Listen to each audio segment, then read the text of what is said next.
Hello student, exam शहर में आप सभी का स्वागत है। आज से हम यूपी बोर्ड के क्लास 12th के बायोलॉजी के क्लासेस को स्टार्ट करने जा रहे हैं, जिसमें हम क्लास 12th के पूरे सिलेबस को देखेंगे। जैसा कि आप जानते हैं, कोरोना काल की वजह से जो पुराने सिलेबस थे उसमें से 30% सिलेबस कम कर दिए गए हैं। तो इसके अनुसार हम जो बचे हुए 70% सिलेबस है हम उसे पूरी तरह से कंप्लीट करेंगे। सिलेबस में 5 यूनिट हैं। हम आप सभी को पाँचों यूनिट अच्छी तरीके से प्रोवाइड करा देंगे। आज हम आप लोगों को यूनिट फर्स्ट पढ़ाएंगे। यूनिट फर्स्ट में जनन पढ़ना है। जनन में जो पहला चैप्टर है पुष्पी पौधों में लैंगिक प्रजनन है। पुष्पी पौधों में लैंगिक प्रजनन में जो पहली टॉपिक आएगी वह है पुष्प की संरचना। तो हम आप लोगों को पुष्प की संरचना के बारे में पूरी डिटेल बताएंगे। पुष्प की संरचना, जैसा कि आप लोग फिगर में देख रहे हैं, पुष्प की संरचना में पेडिकल, इसे हिंदी में डंठल कहते हैं, इसके द्वारा पुष्प शाखा या टहनियों से लगी रहती है। यह पुष्प का बेस पार्ट होता है। फिर आप देख रहे हैं थैलेमस, इसे हिंदी में पुष्पासन कहते हैं। पुष्पासन यह एक कप लाइक स्ट्रक्चर होता है। यह एक कप लाइक स्ट्रक्चर होता है। पुष्प का प्रमुख भाग थैलेमस पर ही स्थित होता है। पुष्प की संरचना में जो सबसे पहला उसका पार्ट आता है वह होता है सेपल। यह कैलिक्स की इकाई होती है। सेपल के बाद जो दूसरा पार्ट होता है वह आता है पेटल। यह कोरोला की इकाई होती है। कैलिक्स और कोरोला के बाद हम देखते हैं कि जो आप देख रहे हैं यह स्ट्रक्चर है वह स्टिग्मा है। स्टिग्मा के अंदर धागे रूपी संरचना पाई जाती है जिसे स्टाइल कहते हैं, और इसके अंदर ओवरी पाया जाता है।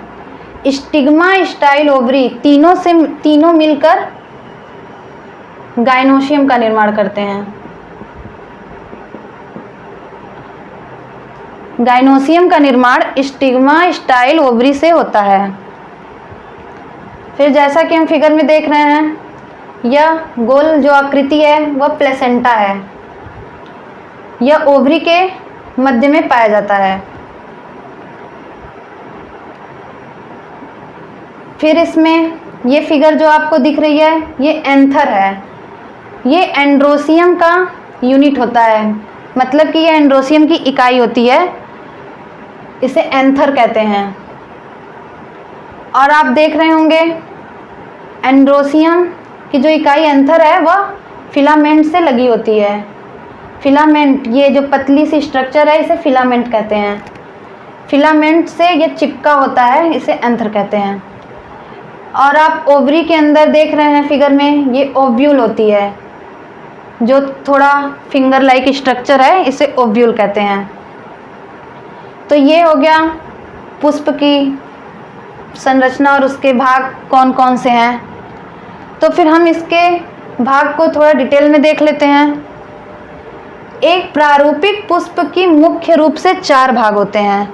मतलब एक पूर्ण रूप से जब हम पुष्प की संरचना का स्ट्रक्चर अध्ययन करते हैं तो उसमें 4 भाग मुख्य रूप से पाए जाते हैं।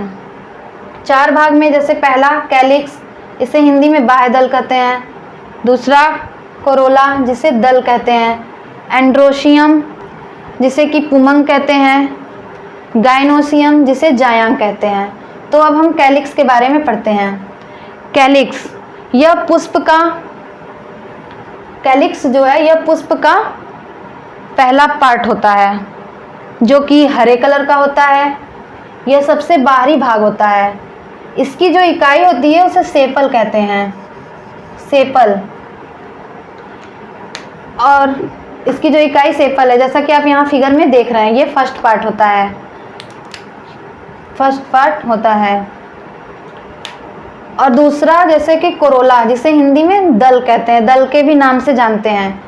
कोरोला, यह पुष्प का दूसरा पार्ट होता है। इसकी जो इकाई होती है उसे हम पेटल कहते हैं। पेटल जैसा कि आपको यहाँ दिख रहा होगा, ये दूसरा भाग है, उसे पेटल कहते हैं। ये रंगीन होते हैं, मतलब कि कलरफुल होते हैं। फिर उसके बाद हम एंड्रोसियम को देखेंगे। एंड्रोसियम, इसे नर जनन अंग भी कहते हैं। एंड्रोसियम, इसे नर जनन अंग भी कहते हैं। ये पुष्प का थर्ड पार्ट होता है। इसकी जो इकाई होती है उसे एंथर कहते हैं। यहाँ पे आप लोग को फिगर में दिख रहा होगा, इसे एंथर कहते हैं। ये फिलामेंट से जुड़ी होती हैं।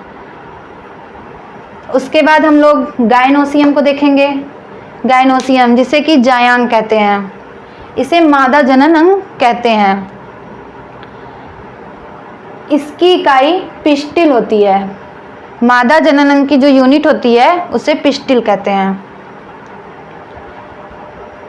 अब हम पुष्प के पूरे भाग को पढ़ लिए। उम्मीद है स्टूडेंट आप सभी को पुष्प की संरचना, स्ट्रक्चर ऑफ फ्लावर्स अच्छी तरीके से समझ में आए होंगे।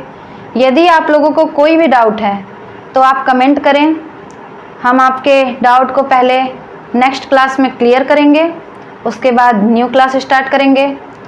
जैसा कि आप लोग को हम पहले ही बता दिए कि यहाँ पर हम आप लोगों को क्लास 12th के बायोलॉजी के पूरे क्लास को प्रोवाइड कराएंगे। तो आप लोग हमारे चैनल से जुड़े रहें और अपने दोस्तों को, भाई बहनों, सभी लोगों को हमारे चैनल को शेयर करें ताकि वो लोग भी हमारे चैनल का लाभ उठाएं। आप लोगों को हम नेक्स्ट क्लास में एंड्रोसियम, पुमंग और गायनोसियम, जायांग, इसकी पूरी डिटेल बताएंगे। तो चलिए दोस्तों, आप लोगों से नेक्स्ट क्लास में मिलते हैं। तब तक के लिए बेस्ट ऑफ लक।